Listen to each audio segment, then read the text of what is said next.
Good morning. Hello, I'm Helen Christians, and I'll be your MC this morning.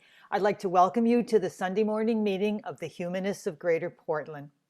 The Humanists of Greater Portland is a chapter of the American Humanist Association. While on this earth, we seek to answer life's greatest questions through the joy of discovery, using science and reason as our guides, and with the courage to change what we know for sure as new evidence presents itself. Our topic at today's meeting, the coming water crisis, addresses several humanist commitments, including environmentalism and global awareness. HGP is an all-volunteer group that believes strongly in freedom of speech. I'd like to welcome our reader now. Jamila Johnson is our reader this morning. Come on in, Jamila and Will. We're really looking forward to hearing the reading that you're going to share with us this morning. Thank you. I'm going to read an excerpt from the prologue to the book, This is the Fire, by Don Lemon. The title is A Letter to My Nephew, stated May 25th, 2020. Dear Trushad, today I heard a dying man call out to his mama, and I wept for the world that will soon belong to you. I know what comes next, as surely as I know the Mississippi rolls down to the sea. The weeping passes and rage takes hold. The rage burns out and blame begins. The blame bounces back and forth and promises are made. The promises wither and complacency returns. And the complacency stays, it stagnates like a lullaby on autoplay until another man dies face down on another street in another city, and the weeping begins again. I spent my early childhood in the home of my grandmother, Nami, who was a wonder. She could balance the world in a laundry basket, bake cat head biscuits, and tell a great story all at the same time. Before Dr. King and the Freedom Riders and all that, we go to vote. And the poll watcher, he says, nah, you gotta first pay this money. So you pay that money, and then he says, okay, you gotta tell me how many jelly beans in this here jar, how many bubbles, how many soap bubbles in a bar of soap. Meanwhile, you see white people walk up. Oh, hello, yes ma'am, sign here, go right on in. Things went on that I can't even tell you. If you couldn't prove you had more than a 5th grade education, which is all Mommy had, the state of Louisiana required a literacy test. Between bold lines across the top, it said, do what you are told to do in each statement, nothing more, nothing less. Be careful, as one wrong answer denotes failure of the test. A convoluted list of questions followed. Draw a line around the number or letter of the sentence. In the first circle below, write the last letter of the first word that starts with L. In the space below, draw 3 circles, one engulfed by another. I couldn't comprehend such a thing. I kept asking her about it, trying to make sense of it. And one day I broke down crying, overwhelmed by the realness of life for people like us. There was something deeply, terribly wrong, something much bigger than a house or a sugarcane factory or Louisiana itself. I didn't know how to change it, but I knew Mommy struggled with her reading, so I eagerly learned to read, wanting to help her. We played school at her kitchen table. That was education for my grandmother. My mother went to a segregated school. My big sisters went to an integrated public school. I went to an all-Black Catholic school, and now you go to a mostly white laboratory school where they test drive advances in education theory and technology. I wonder what Mommy would say if she could see the computers and green spaces. I want to celebrate that arc, but the fact of how far we've come only serves to highlight how far back we started and how far we've yet to go. The day you were born, I saw Liesa take up the mantle of a black grandmother, and I understood something I was too little to know about Mommy. I saw the protective stance of my sister, the power of her tenderness, the ferocity of her love, and I felt the embrace of all these formidable women who hold our family in their arms. From the moment of my birth, they sheltered me. From the moment of your birth, I was wise enough to know the preciousness of that stronghold and the price they paid for it. Trushad, the man who died, his name was George. He begged for that embrace when he could no longer beg for breath. He called for his mama. He called for his mama as he felt the last of his life unravel. The last thread left between his body and soul was love. And as terrible as this was to witness, it spurred a tidal swell of love in me. For my mama, for mommy, for my sisters, for you, True, for your little cousin, Cairo.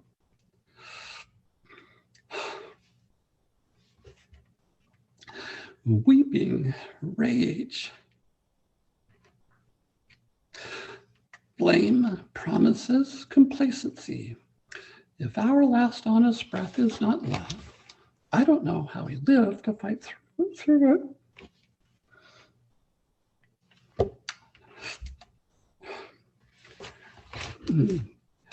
To fight through it all again.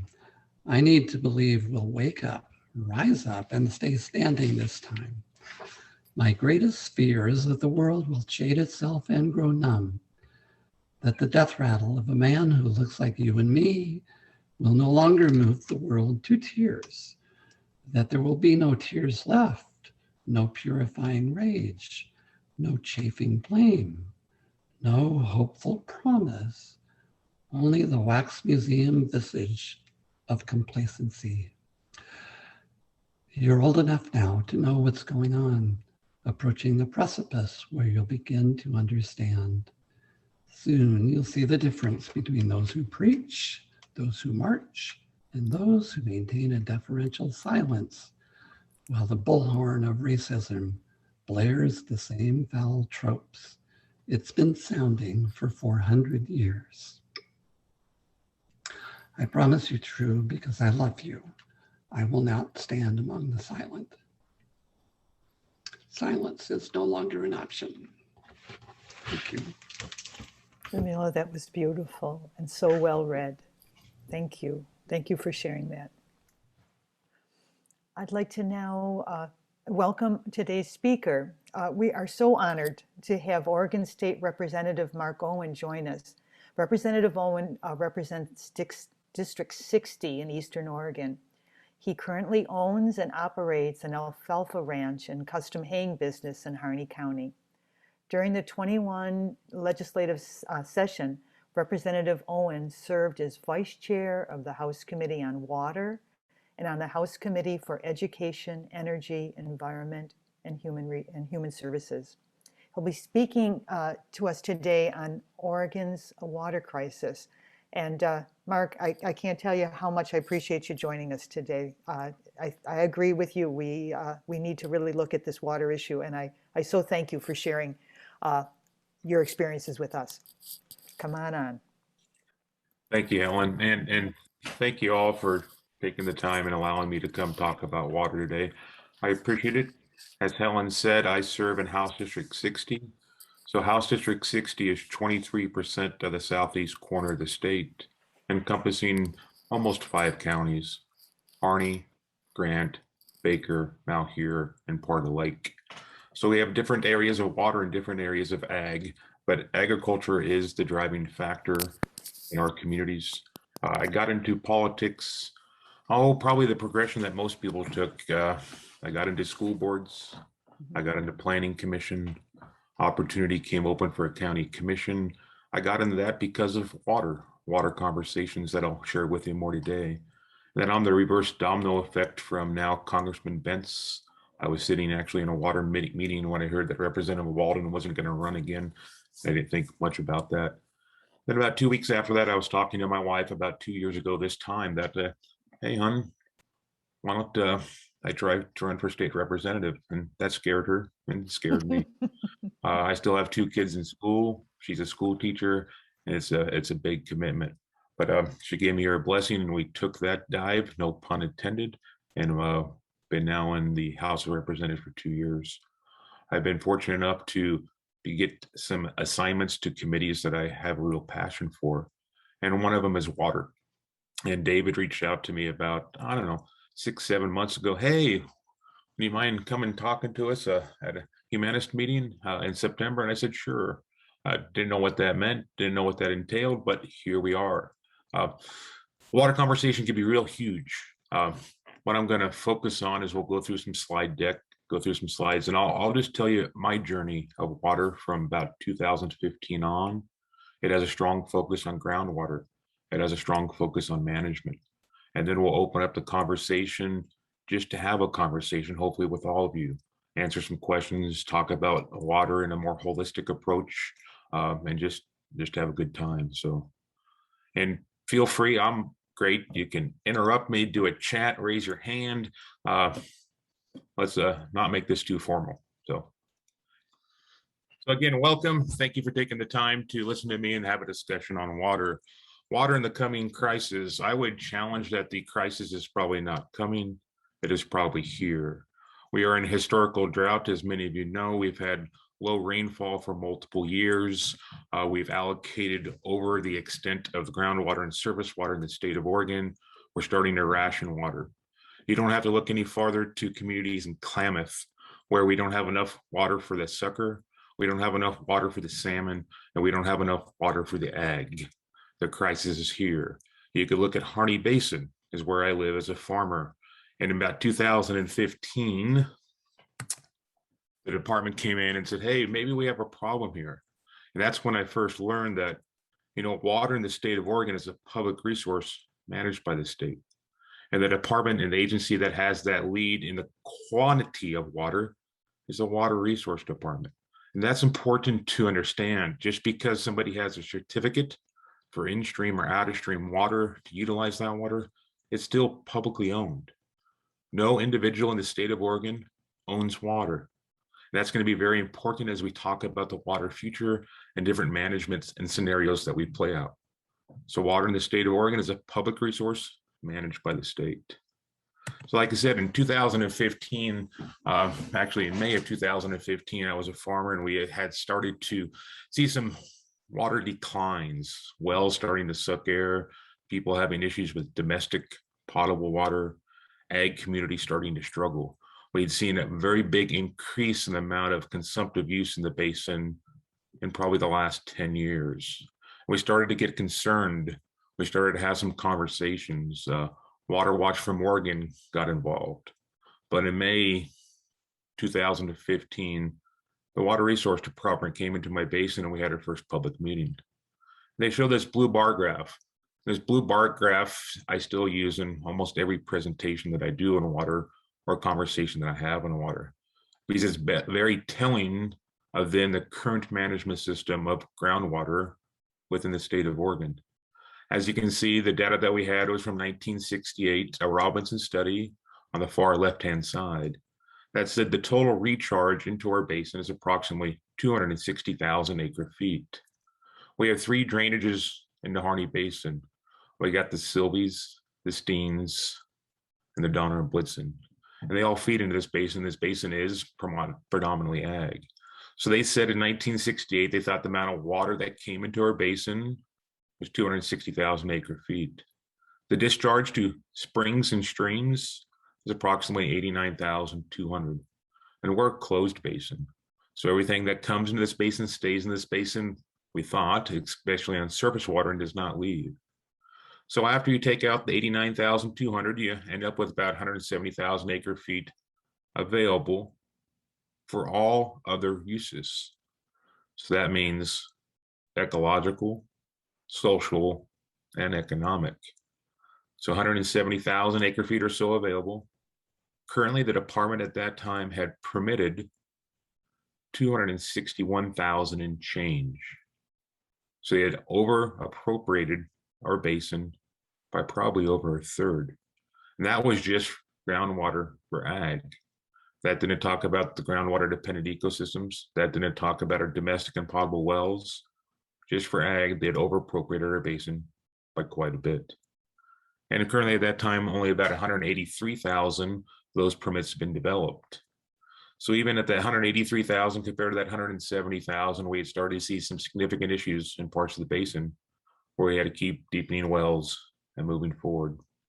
So the biggest takeaway that I had when I saw this blue bar graph was, uh-oh, this is not good.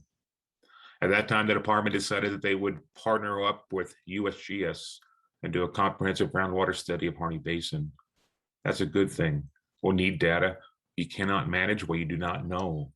So the department has been going through that groundwater study now for the last 5 years. Because of COVID, we're a year late and hoping to see the final product this fall.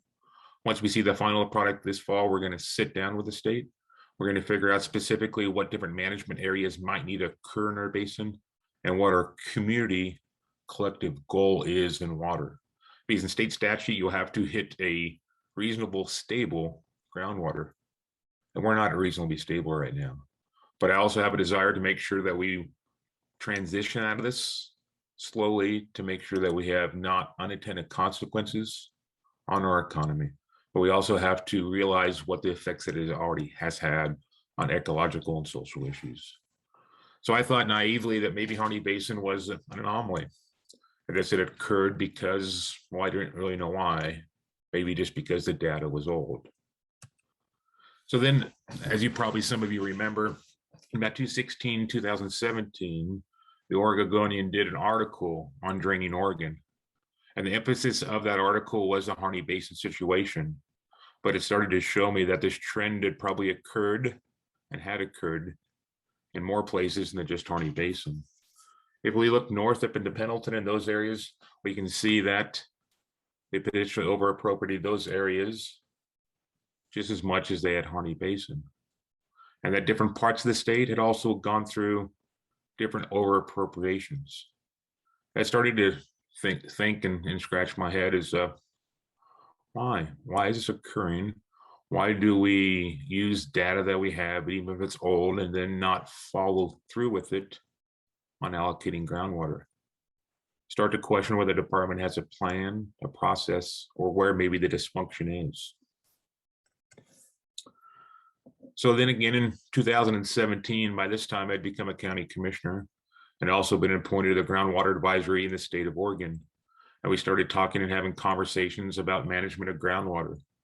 And in 2017, the department thought that they had issued 153 permits. In fact, they didn't think they had issued 153 permits.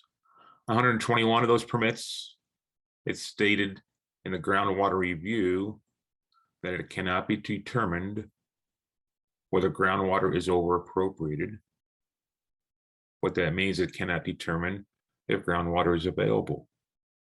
So when you ask for a groundwater permit with the state, you have to go through a process, show where you want to draw the water from, where you want to apply the water to, and what beneficial use that will occur. You submit that to Oregon Water Resource Department. They review it. They review it for a couple of issues. They review it with interference for senior water rights. They also review it to make sure whether they can make a determination if water is available or not. I just made the assumption that if they did not have the data that water was not available, they would not issue the permit. That's not true. They'd been issuing permits in 2017 again at a rate that was probably very unsustainable. 19% of those 153 permits stated groundwater was not over appropriated. So 29 of the 150, hey, that might have been a good use. That might have been a beneficial use. That might have been a public interest use. They'll go ahead and allocate that groundwater. Because you got to remember, ag is not the enemy here, folks. Ag produces food and fiber, which feeds our state, feeds our country, and feeds our world. And it's important. We have to make sure that we understand how to balance the water that is used for ag and balance the social and ecological concerns also. So by no means throughout this PowerPoint presentation is I'm saying ag is the culprit here. I'm an ag user myself. I appropriate water, I put in permits, and I've always just thought that the department would either deny the permit if water wasn't available. But we're learning that probably doesn't happen. 2 actually of the 153 stated that groundwater was over appropriated. We did not dig down to those permits, or I have not dug down to those permits to understand really why you would purposely allocate more water where you already knew water was over appropriated. But those are concerning. 1 of the 153 left the question blank. The Water Resource Department needs the information to make informed decisions. And in 2017, that became my quest. My quest is we need data throughout the state. We need to understand the resource, and we need to figure out how to slow down some of these areas that might be becoming close to over appropriated, how to stop in the areas that have been over appropriated. We need to stop making Umatilla basins and Klamath basins throughout the state of Oregon. We need to figure out collectively how to work with those basins, but we first and foremost have to figure out how to stop creating those basins. Why would we repeat our errors? So in 2021, flash forward, the Water Resource Department gave a PowerPoint presentation that talked about groundwater resources and concerns to 2021 assessment. This map is kind of busy, and I apologize for that. But when you look at the map, the main area that I want to focus on right now is the gray areas. The gray areas that no concerning data available. So about 53% of the state still doesn't have the data to make informed decisions. The areas that are maroon are significant concern. The areas that are in red are of concern. And you could read the rest if it's big enough. I hope it is on the screen. But we're going to go back to this map here in a minute.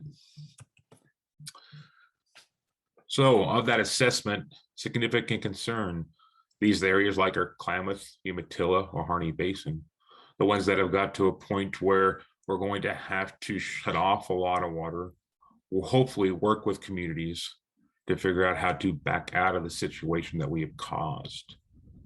One of the biggest issues I have with this significant concern areas is they make it a significant concern. Kathy, you got a question? Yes, I've been monitoring the House Energy and Environment Committee during the legislative session, so I've seen you in action. I do have a question on whether or not the recharge rate is actually declining to make the problem even worse, and especially what your opinion is to whether climate change is having an effect on that. Thanks, Kathy. Good question. So I do believe specifically in the Harney Basin, the recharge rate is declining. And why is that? Well, Mother Nature has created in past a lot of snowbank. That snowbank would flood or flood irrigated meadows, causing recharge. As we work through climate change, decadal oscillation, changing weather patterns, I don't care what you want to call it, it's real. We have less snowfall. With less snowfall, we get less runoff running across our meadows, which is our biggest recharge area. We're going to go to a more rain-dominated environment in the state of Oregon, which is going to cause less recharge, I also believe, because that push of water when the snow melts and floods those meadows and makes our streams and rivers flow is where we get a lot of recharge. So maybe we won't have less overall precipitation in the state, but if we have less snowfall, I believe that will make less recharge. So yes, the situation is going to, I think, continue to develop and continue to get worse. So I appreciate that question. So on that map, we saw some areas of significant concern. The biggest one I was going to talk about was one of the biggest areas of significant concern was new groundwater irrigation prohibited by rule. So that's kind of confusing to me. It's a significant concern because we've designated on paper that it's a significant concern. Why wouldn't the number one area for significant concern be insufficient water, over appropriation? Why do we just put it on a map because we've made it an area, and that's the most significant fact. So I'm a little bit confused by that. The second area we saw was concern. So again, when we talk about concern, it's new groundwater irrigation restricted by rule. Well, we should have concern before we restricted by rule, and we should start figuring out how to slow down the appropriation of water. Yield limit is fine. Different wells have different capacity is needed in order to irrigate different areas. No concerning data available. So this is the biggest one for me, folks. Why in the state of Oregon do we keep appropriating water if we don't have the available data to make sure that it's within the resource or the capacity of the resource? So insufficient data still in 2021 is a large issue. Going back to the map now, when you look at the areas of red in the middle of the state, they are outlined by blue. So that's state scenic waterways. So areas that we might have a groundwater surface water connection, and that surface water has been chosen to be a state scenic waterway. So therefore we got to make sure that we very careful how we appropriate groundwater, is the interconnection between groundwater and surface water. You also see that up in Northeast Oregon. But folks, I would challenge you that any place we have a string or a spring, we need to make sure that we make that evaluation. Because when you pull water from one source, it's going to have an effect on the other source. I was talking to some hydrologists from the Nature Conservancy, and what they've told me, and I've begun to realize and understand it more, is that the only difference between surface water and groundwater is time. And when we look at time, it might be not time that you and I realize. It might be time that more like our tribal ancestors realized. 3 generations, 6 generations, 10 generations down the road. So hypothetically, whatever is above ground at some time will be below ground. Whatever is below ground will be above ground. So when we start looking at management of water, we got to have that holistic approach. But you got to understand when we put a straw down there to pull up God's water, that we might be affecting a spring or stream. So the whole state should be at a concern anytime you're trying to drill a well within a spring or stream. The other one I just want to point back out that I put this map back on is the amount of gray that's there. If we don't have data available, should we be continuing to allocate water? This is just more of a summary of some of the things that I've been saying. So in the 2021 assessment, it specifically said since 2010, 80% of the application of groundwater permits, limited licenses, are in areas of concern or significant concern. So we haven't stopped repeating our error of our ways, in my opinion. We continue to allocate groundwater where we've already said it's a concern or significant concern. So why do we do a 2021 assessment if we're not going to stop allocating waters of significant concern? Or why are we going to continue to hopefully not allow 89% of all groundwater applications to be issued if there's not data available? And then over half of Oregon lacks data that it's accessible for this concern and analysis. So what does this cost? This costs a lot of things, but I'll just highlight on one of the biggest ones that go to the budgetary work that we're able to get through to the legislative process this year. So it's a cause and effect. Lack of information or lack of data leads to overallocation. Overallocation leads to regulatory approaches, which equals litigation. So I challenge you, is this the way we want to manage water in the state of Oregon? Overallocate it, come down heavy-handed, and pay attorneys? It's not, it's what is occurring. Some people believe that Western water law prior appropriation makes you overallocate and reel back in to the limit of the resource. I say no. We can look at my community just to see how hopefully this will play out different, but it's not going to be good. Why do you allow communities to become ag dependent on water that's not available, put in millions of dollars in infrastructure, and then not even allow them to get a return on the investment before you start drying it up? Something needs to change here. So the first thing that I need to change, and you'll find this trend in my conversation, is we need knowledge or we need data. To me, that's important. Because with data, you understand basin water budgets. not budgeting the amount of water that one person gets, but balancing the hydrological budget of what water is available in the basin. Then once you have those basin water budgets, you can go through and start doing a cooperative regional approach to water. And then that will reduce litigation. But also what that will do is that we'll try to start to figure out how we can allocate water, reel back water in, figure out how we get to reasonably stable, how we continue or how we start to manage water more in a reasonable manner. Because as I said, water is a public resource managed by the state. You got to make sure we give the state the tools to manage water. Where are we going? So this has been my last 5 or 6 years in water, some of the conversations we've had. And so I got myself in a position almost 2 years ago, like I said in my beginning, to get in the state legislature. I've been fortunate enough that the Speaker of the House and Representative Ken Helm, the chair of the Water Committee, allowed me to get on the Water Committee with Representative Helm, and I was vice chair. We started talking and collectively working to, where are we going? How can we make a difference in the state of Oregon to manage water in a sustainable fashion? Or what we doing? I'm rambling. So the 2021 legislative session, we were able to get an historic investment into the water and state. I say historic, and it really should just be the baseline going forward. But currently, as of this last year, it was historic. So 538 million investment into water resource department in the state of Oregon. And you can read these, but there's a couple of them that I think are very important. The 86.4 million regional and basin specific water supply projects, the 11.2 million data collection technology, and more. So one of the things the Water Resource Department has consistently told me the last 5 or 6 years is, Mark, we understand your concerns, but data, groundwater studies, staffing take a lot of money and a lot of time. And it's in the public's best interest when somebody applies for a water permit to allocate that. And some of the permit conditions that the people have to use to appropriate that water will help us build our data set. Because simply, and rightfully so, they did not have the support that they needed in order to do the determinations that were required.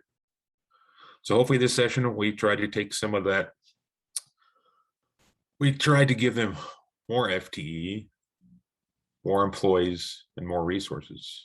As you can see that the budget that passed was significantly higher even than the recommended governor's budget, was significantly higher than last session's budget by about 23 million. That's a lot. And hopefully we can do a lot of good with that. If you look down to the positions or full-time equivalents, FTE, we've increased the FTE close to 31. So hopefully now the Water Resource Department and Director Byler has the opportunity to start hiring the people, to get the information, to start making more educated decisions, because I think that's important for us. So where else do we need to go? Besides funding, you throw money at an item, it doesn't always fix it. Sometimes you got to change the way you think. Sometimes you got to change the way you manage. And no matter if money would change that if you keep appropriating water where water's not available, even once you get the data. But holistically, let's look. And here's a slide that might take us some time to get through, but I really support when you talk about the cause and effect of a regional approach, working with communities. So House Bill 2018 was a bill that we got through the state legislative process. There's 18 hydrological basins in the state of Oregon. Water Resource Department will team up with USGS now and start making the most accurate hydrological water budget they can for that area. When they're developing these hydrological water budgets, we gave them positions, 3 positions in the state to work with communities. So communities can understand the data that is being collected, can understand the interpolation of that data for their community, and start having buy-in on what the hydrological water budget is in their basin. Because we're going to have to figure out how to manage from the bottom up, from the community up, enlighten the community, show the community what the extent of the water resource is in their community, get that buy-in so they can start collectively working with the state to help manage that public resource, because they're going to understand the impacts of that information to them. We're going to have a lot of basins that we find out are over appropriated. We might have some basins that we find out, hey, are right in the middle, we probably appropriated enough and we need to really slow down or even stop and continue to monitor. And maybe, and hopefully there are some areas in the basins that have great recharge, great rain and snowfall, that we continue to slowly allocate water to make sure we maintain a sustainable fashion. So a broad over approach is that regional approach or place-based planning approach. I've been convening one of the 4 pilot place-based planning programs with Brenda Smith from the High Desert Partnership in Harney Basin since 2015. And we're successfully working with some very creative solutions in this basin that I think will be replicated. And hopefully our collaborative will actually pass out our groundwater recommendations by the end of this year. A couple of those that we're talking about that we need to work on is, conservation and efficiencies. So the easiest, I think, low-hanging fruit is to make sure that you design your irrigation system very efficient so that you're only putting on the amount of water that the crop needs. We've been able to reduce the amount of water that we use on our farm by over 22%. Just by designing irrigation systems better with new technologies that are out there and actually monitoring and measuring every drop of water that we have. So that's a focus on community collaborative approaches to water, which I think is very important. So we also need flexibility in water management. I do believe that we have some regulation, policy, rule, and law that limit the way that we can use water to good beneficial use, or even allocate or store water underground for conservation. We're going to have to figure out how to get flexible.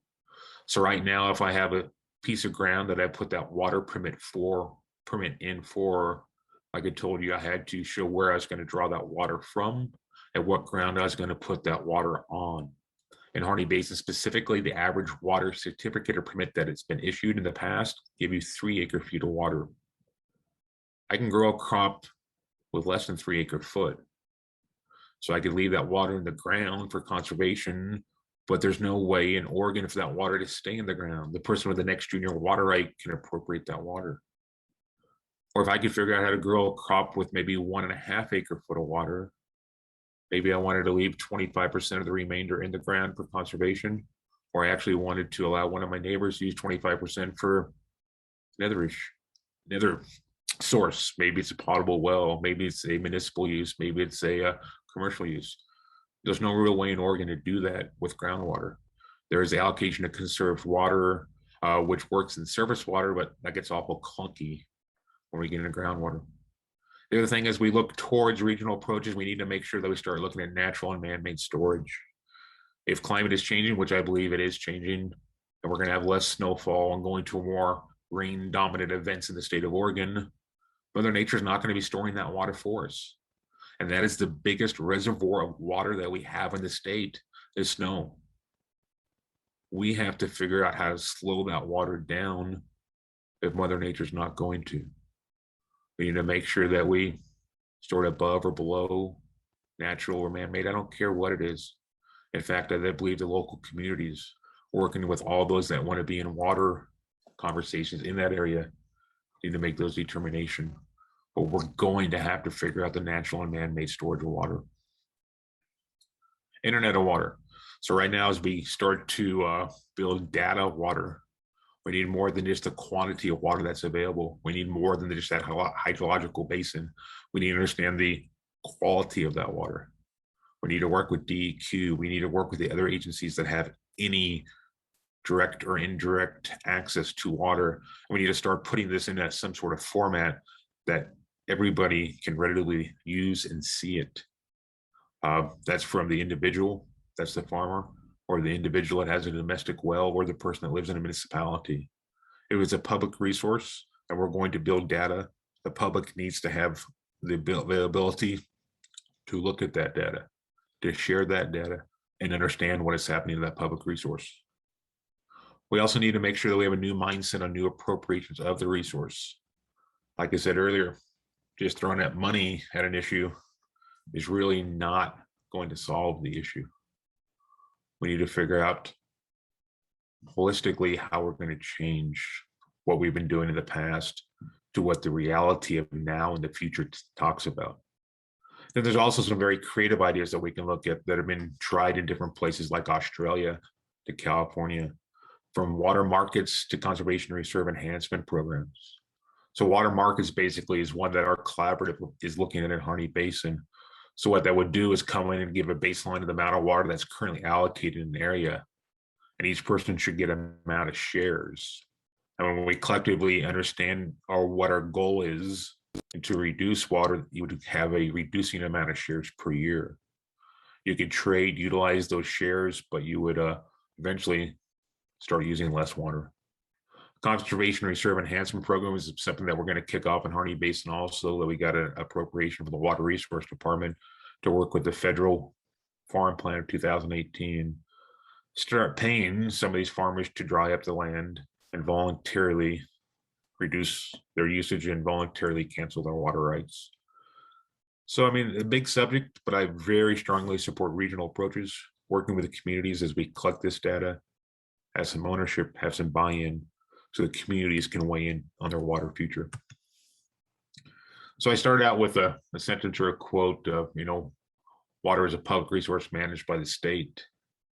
And as you see in some of these slides, I start to question, is it in the public's best interest for the Water Resource Department to allocate water if they cannot make a determination if water is available? I would say no. And we need the department, and we need the public opinion, I believe, to say no if we want to make some changes in the next 5 to 10 years. It's gonna be a tough conversation. We started it, been successful working with a lot of colleagues to get historic investment that hopefully becomes baseline investment. But you also have to change thought processes to change management. Thank you. Thank you so much. And I've been very concerned about the water in our state, and I'm so glad you are vice chair of this committee. You sound like the right man for the job, and thank you for your good work. Thank you. But here's the first question. Carl Levine writes, Bend gets its water from the Deschutes River aquifer. Is this also unsustainable? So I'm not by any means an expert at any water, specifically when we start talking outside the Harney Basin. Okay. So a couple of things I do know about in the Deschutes River Conservatory has a great program. They've been working on collaborative approaches to try to put more in-stream flow into the Deschutes River, which is a good thing. They've got those river flows back high. They do have a mitigation program that where if you're going to allow more water to stay in stream, you can pump some water. They don't have enough information to understand the water that they're pumping there, what effects that it's going to have. So I do believe that Deschutes is heading down into a similar groundwater issue that different parts of the basin are. We just had a presentation at the Groundwater Advisory Committee, and then they gave a presentation at the Water Resource Commission, specifically in the Deschutes Basin. And there's some telltale signs coming up that there could be some groundwater issues there. Okay, thank you. A question from Male Christians. Does the 18 hydrological basins cover all the gray areas on the map? Great question. Yeah, so they appear at first glance to be gray areas in every hydrological basin unless the hydrological basin has been designated as state scenic waterway restriction. So all that red that you see seem to cover some hydrological basins, but I would make an educated guess that underneath that red is a lot of area that's still not data available. Just because we've made it a restricted area because it's a scenic state waterway, we probably still don't have the information above what is happening below ground. Okay. Thank you. Dave Peterson has a question. In the Klamath Basin, the state overestimated the water available. Now farmers are allocated the water they're used to having. What, if anything, can be done? Perhaps those farmers need to go to dry farming, which is far less productive on a per acre basis? And if you need some clarification, we can get Dave to clarify. Yeah. Let me give this a shot. I'm probably not going to answer the question very specifically. Like I said, I've been talking about water, giving presentations on water for 6 years. Yes. One of my first lines used to be, "I thank God I'm not in the Klamath Basin." That was 2015, 2016, and it's continued to get worse. Yeah. So Klamath Lake is the biggest freshwater lake in the state of Oregon. There's different thought processes on who that water should be allocated to. So at one time, the Water Resource Department, in my understanding, allocated it to the farmers. Now, Bureau of Reclamation has come back and said that water allocation needs to go to species, either salmon or suckers. And that's going to be tried in the court of law on who has the legal authority to that water. Okay. But what I can tell you, Dave, is what we're doing down there is not working. Because, well, this is my own thought, I can't prove this with science, but there wasn't enough in-stream flow for the salmon to be healthy this year. The sucker, we haven't figured out how to keep them alive, even if we keep that lake at full capacity. And the farmers didn't get any allocation of water.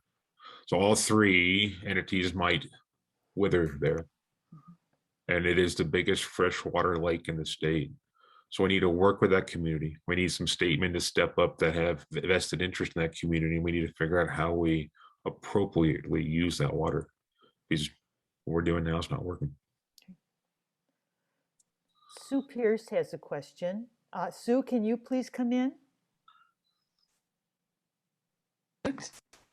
There, hi. Hey. Thank you so much for this. It's so complex. This has a little bit to do with what's going on in the Klamath Basin. Representative Earl Blumenauer and Mike Simpson of Idaho are working collaboratively on the issue of the 4 dams on the lower Snake River and whether they should be removed or not. They seem to be in favor of that in order to improve the salmon runs and honor treaties with Native Americans. But there are a lot of issues involved. This is near and dear to my heart because I grew up on the Clearwater River east of Lewiston, and the salmon runs are important, and it's also part of the Nez Perce Reservation. There are a lot of the same issues as the Klamath Basin, along with navigation along the Columbia and the Snake. How would this affect you, and what thoughts about this issue do you have? Thanks, Susan. Another easy question. It's so directly how it affects Harney Basin is it won't, because we're a closed basin, and none of those rivers and none of that water, whether those dams are in place or the dams are breached, would affect Harney Basin specifically. How does it affect the state of Oregon? I've just started to try to educate myself somewhat in this, Susan. So I do know there'll be some challenges for shipping, challenges for port, getting products out, and very potentially there'll be less water available during different parts of the year, as I do believe that the dams create that reservoir that we need in order to sustain flows to agriculture during different parts. Are they having a negative effect on the salmon? I would say yes. I mean, I don't think it's kind of like climate change either. Well, we won't go there, but I would say yes, that it is having a negative effect. Is it the low-hanging fruit in order to return native runs to the area? I'm not sure it is, Susan. I'm not sure that there's not a lot of things that we can be doing outside of the dams in order to try to make sure that we can try to increase those species. It's a where do you start and where do you go question, and it's one that I'm glad that Earl Blumenauer and Mike Simpson and Congressman Bentz and a lot of people are working with it. It's going to take a community solution. It's going to take going into that region, sitting down in those communities and working through what are the pros and what are the cons of reaching the dams or leaving the dams in? How is this going to affect you ecologically, socially, and economically, and start to work through that. It's not something that's going to be undone in a short period of time, but I believe there's a lot of solutions that we can work on with those communities to come up with a you have to have a critical mass that supports something. Mhm. So not being very straight with your answer, Susan. It's but those communities that are directly affected with that need to have those conversations now. Dave Gray, I I have one, believe. if, Oh, one more. sure, Susan. Thank you for that. That confirmed what I already knew in terms of the complexity. Look at I think it's your last slide. As I read it, it seemed to be I think it's one of the next to the last one. It seemed to be a statement rather than a question. What I thought I heard you say was a question to which you answered no. It's the one about, once again, it's, yes, this is the one. I think you said no, that it's not in the public's best interest for water resources to allocate water if it cannot make a determination if water is available. That's right. So that is my answer to that question, Susan. I do not believe it is in the public's best interest for the Water Resource Department to allocate water if they cannot make a determination if water available. That's what I thought you said. Yeah. And this isn't a question, it's a statement.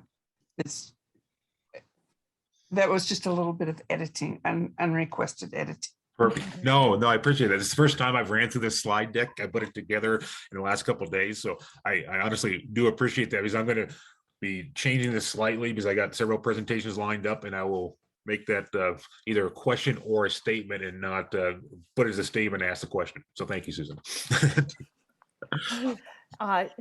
Dave Gray, I think you have a question. You've raised your hand. Come on in, Dave. Okay. You've talked about agriculture, or you call it ag, in the Harney Basin many times, but you never said a word about which crops are grown there. And I am particularly interested in knowing it. Do you know of any change in demand for any particular crops? And from my viewpoint, I am wondering if the increase in changes in diet preferences might affect certain crops. I changed to a 90% plant-based diet about 9 years ago, partly because of the environmental impact of growing crops to feed animals for people to eat, especially beef, which is a very resource intensive animal to raise. So my question is, what crops are grown there? Is there any change in demand for any of those crops due to the preferences of what people eat? Thanks, Dave. Yeah, I was debating on whether to specifically talk more Harney Basin or talk statewide, so I didn't get into a lot of details on Harney Basin that I could have. Harney Basin, we're at about 4,200 foot elevation.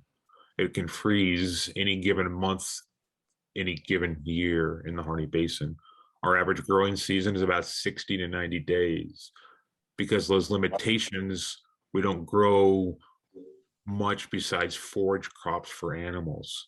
So 80% of the crops that are planted in the basin is alfalfa to be fed to cattle, horses, or ungulates.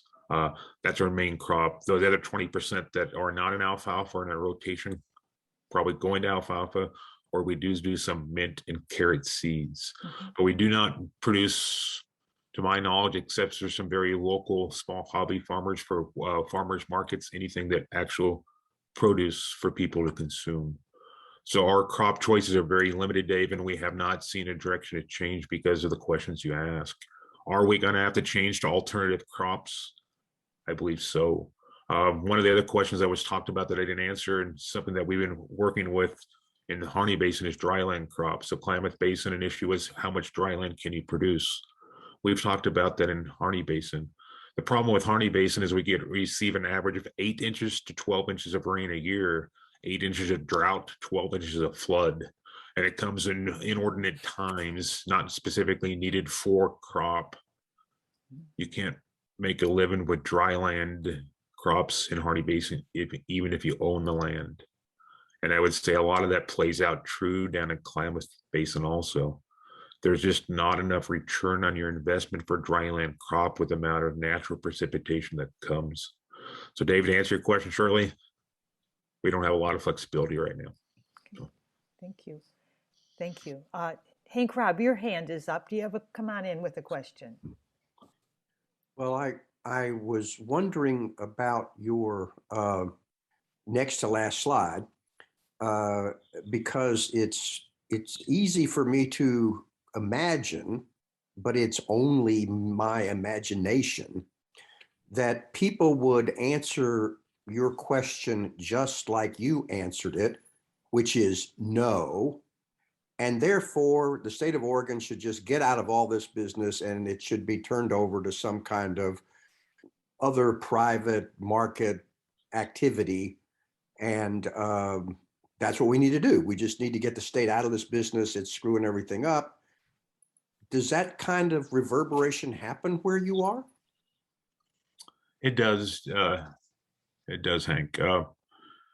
And so I still believe that the state is the one that should be responsible, and the water resource responsible for managing the water. I do believe that we need to give them the data and information to make more educated decisions. And if they can't make those decisions currently on the data they have, they need to hold off on making those decisions. So I'm not saying that the state or water resource department is not the appropriate place to manage water. So I believe they are, because they should have the public's best interest. If you privatize it, it becomes, I think, even more a slippery slope or a dangerous situation completely, Hank. So then we talk about regional approaches, community, and I am very fond and believe that it has to be bottom up. That doesn't mean that the state's still not the one that is ultimately responsible for those management decisions. I don't believe that we should change that hierarchy. We should just empower local communities to have decision-making ability to present to the commission. And I don't think that water management is the same in Harney Basin as it where I grew up in Clackamas County, or where even it is in Klamath County. And we haven't learned how to have that flexibility on a region in need basis. But the state should still manage the water. And right now, I believe that they should make the determination no, but maybe that's temporary until we give them the resources, hopefully, which we have started to, in order to get that data that they need to make those determinations, what I believe in a more educated fashion. Thank you. Thank you. Yeah, if I could make one little input, going back to the snake up to the Clearwater and the salmon situation, I believe that the state of Idaho had a commission on this issue, and they issued a report in 1998 approximately. And the answer was, we have to take out the dams if we're going to have salmon. And the response from the state of Idaho was to close the commission. So I don't think that this is a situation that hasn't already been plenty reviewed. So it might be worth the history of what's already been done and why nothing came of it. Earl Blumenauer and Mike Simpson are very much aware of that and have are looking at it again. They So did Hank and Susan, town hall on that. So I appreciate that, Hank, but I push back a little bit. Just from 1998 to 2021, the effects that we see on snowfall, stream flows, and everything might be a little bit even different now. So even if we move those dams, but climate change keeps occurring at an unprecedented rate, are we still going to have enough stream flow during the summer to meet the needs of the salmon? Not saying yes, not saying no, but I think it's a conversation that we need to keep educating ourselves as it evolves. Thank you.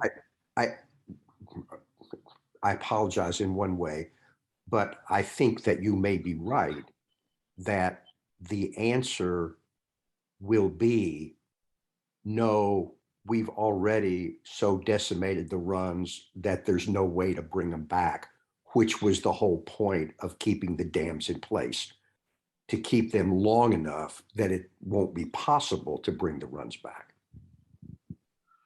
I won't judge that, but I fear that you might be onto a point there. Thank you. Kathy Moore, I think Moy, Kathy, you have your hand up. Yeah. Or you have a question. Yeah. Yes. I've noticed that there's been a lot of attention recently being paid to having learning how agriculture can reduce their emissions by different techniques, et cetera. And I was just wondering, I know you've talked about changing crops in order to use ones that do less water, but there's also any concerted effort on the federal government or state governments to try to figure out how to grow the current crops with less water. So from state and federal government, not positive. I know OSU with some state funding has been looking at trying to become more water efficient. In fact, I think it was 2019-21 biennium that allowed them to hire on 4 to 6 more staff that are some very specifically now talking about water management, water yields compared to, crop yields compared to water. So there's been some investment in that, Kathy. There needs to be a lot more. We need that public-private partnership to start trying to figure out how we can grow more food and fiber with less water. And we really need to make a push on that. Thank you. Willie has a comment.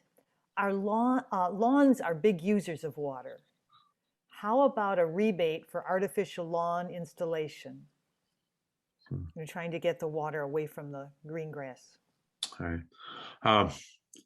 So cost of diminishing return or low-hanging fruit. I have not even worked through that scenario in my mind, or nobody that I know has. I believe we need to be creative, think outside the box, but we got to make sure that the investment we're putting will give us the most savings of water at this time. Okay. Not sure we're there yet. Honestly, can't answer that one. Okay. Al Christians has a question. Come on in, Al. Yeah, I was sitting here very happy with what you were saying until you talked about the idea of if somebody gets a permit for 3 acre feet and they only take 1, they can own the 2 that are still in the ground and maybe sell them to somebody who has a higher value use, et cetera, et cetera. And you praised the California somehow incorporating market thinking into allocation of water.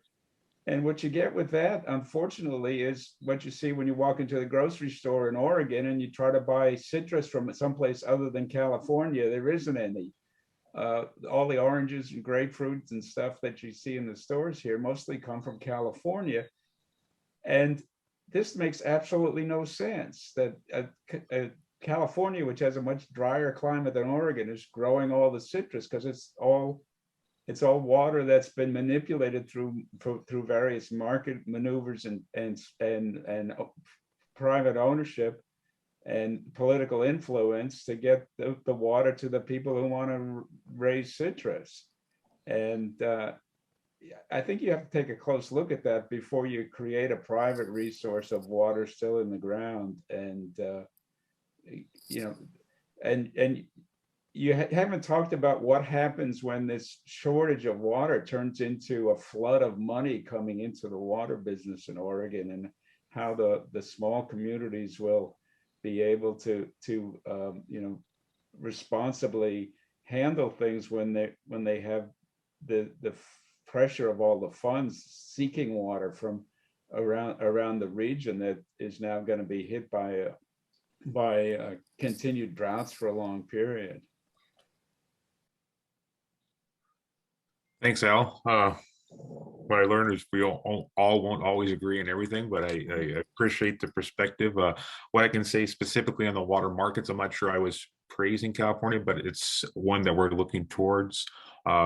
Actually, the Nature Conservancy has partnered up with our Water Collaborative in Harney Basin to hire Aspect Consulting to look at a water market.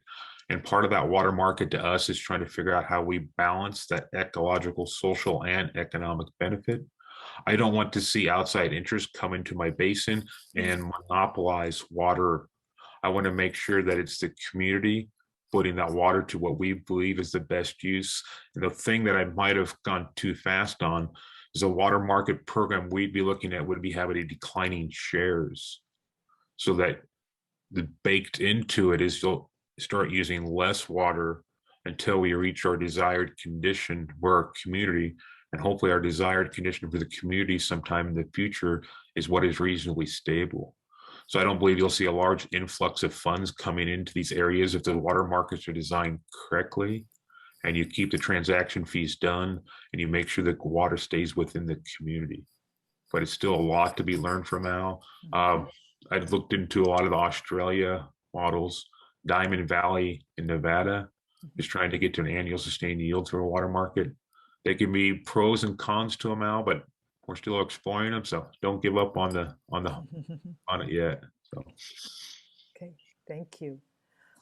Sharon Joy had a comment. Can we pump water from flooded areas on the East Coast to the West Coast like oil is piped from Canada to the US? well, there's been a lot of conversation on how you distribute water from areas that are water abundant or different rivers and streams that might not be over appropriated. The biggest issue when you talk about transporting water is electricity cost. The cost and the size of the pipe that would be required to move that water. Right now, there's not technology that I believe that is price, you just can't afford it. You can't move water too far right now. You look up in Umatilla where they were able to get some allocation of the Columbia River, and they get to about 23 to 30 miles, someplace in that range, and it becomes cost prohibitive for them to continue to pump that water without gravity. Okay. Okay, that's right, because you got to pump, you got to have gravity to move it. I mean, or you've got to have a pump. Right. Right. We can go into the nuclear power one, but I'm not sure that might be a whole different That's subject for a different day, whether we're going to be able to go there. So. Be careful, Mark. You're Okay. that's going to go nuclear. You're in big trouble here. Mike Boucher has a question. Is there enough bipartisan cooperation to make progress on resolving this crisis throughout the state? Everything else seems to be divided into party lines. Yeah. Thanks, Mike. I'm very frustrated nationally and statewide on the partisan politics on every issue. It's very discouraging. We all need to work together. One is not the enemy to the other. If we're a staunch conservative or liberal, it doesn't mean I'm right or they're wrong. Somewhere in the middle, we're going to develop good policy. It has to be bipartisan. To me, there's not a right or wrong issue unless it's a moral or constitutional issue. And thank goodness that we don't deal with most of those in the legislative process. Most of them is just a matter of what is good policy. So I believe good policy is built with bipartisanship. Now, your question specifically, is there enough bipartisanship to get through the water conversations in the state? I am hopeful. Rep. Helm, who is the Democratic chair of the Water Committee, and me as the Republican vice chair, got a great relationship. We agree on 90 to 95% of water management in the state, and we're going to focus on that. We'll be long out of politics before we get that much accomplished. I do hope that there is enough bipartisanship because water should not be a partisan issue and we can work through it. I'm very encouraged. Thank you. Sharon Joy has a question. Can farmers raise profitable foods that require less water? Yeah. Sharon, I believe as we increase the funding for the technologies that needed for alternative crops and better water management, that we can start raising just as much food and fiber on less water. It's going to take that investment in that public-private partnership to get there. But short answer, yes, I believe you can. I believe that we can save 18 to 20% on the water we use through efficiencies now, and we can start to fine tune that more. If you just look at the cattle, I mean, the amount of water and grass that it takes to raise a pound of beef has gone down by like 70% in the last 30 years. And we can continue to make progress in all crops in that fashion. Okay. And she also, Sharon, shared a comment. Let me go find it. Yes, Mark, please keep government in charge of essentials for the common good. Yep. Roger Bates has a question. How much does AG draw groundwater unsustainably, so the groundwater level is going down from year to year? How much is ag? You draw Yeah, ag, water I guess that would be, yeah. unsustainably from year to year. So I can't speak for the whole state. I mean, you can look back to the one map that we did on the slideshow that talked about the overappropriation from the Oregonian drain in Oregon, where they said in the Harney Basin, Umatilla Basin, some other places that we might be overappropriated between 100 and 199%. Specifically, the groundwater study is going to come out in the Harney Basin, and it's going to show that our overappropriation compared to recharge is about 120 to 130,000 acre feet. Ooh. Currently, Right now, we pull out of the ground for ag use about 120 to 130,000 acre feet of water. Doesn't paint a very pretty picture. No. Suzanne has a question. I hope you're realizing how much your people are appreciating. These questions are really good. With 53 I'll slow down here a minute. With 53% of the state, this is from Suzanne, with 53% of the state has no data available regarding water amounts. What could we do as the public to help change that so that we actually know our water availability? And I think what the question is, how can we support your concerns and you? So I appreciate that question. And so 53% of the state, as per the slideshow put up by Oregon Water Resource Department, says there's no data or data that says, there's not an issue, but they don't differentiate the two. So I just want to make sure that was clear. I only highlighted the red one. What can you do to make a difference? You can continue to have conversations like this. You can also reach out to your county commissioners, your state representative and state senators, and say, we need to continue the investment in water information and data in the state of Oregon. We need to make sure that the Water Resource Department has the tools in order to make proper appropriations only if water is available. Use your voice, talk to your friends, your community members, and reach out to those that have the ability to make policy change. And Mark, this is recorded, and you've generously allowed us to make this available on our website. So certainly our members can encourage folks to look at this video. I mean, it's really powerful, and I want to thank you.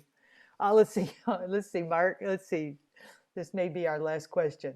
Mike Brichet, the sci-fi writer in me thinks of a process of breaking down floodwater to the molecular level and transmitting it through the air to a receptacle that combines the molecules back to water in a drought area.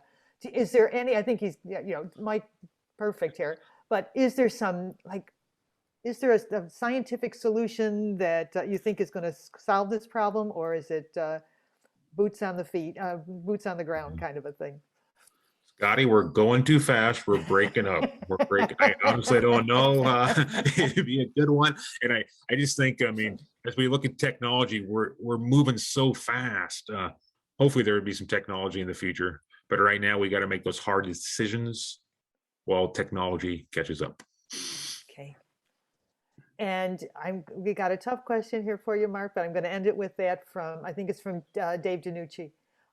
I've got the impression that you are skeptical that climate change is human caused. Am I right? Dave, so I believe the climate is changing. I believe that, period, climate is changing. Is it human caused? I believe there's a difference of opinion there from different scientists and how much the human effect has caused climate change. I believe that humans and our actions on this ground have changed the climate. How much can we reverse that? I don't know. I believe in climate change. I believe humans has had some cause.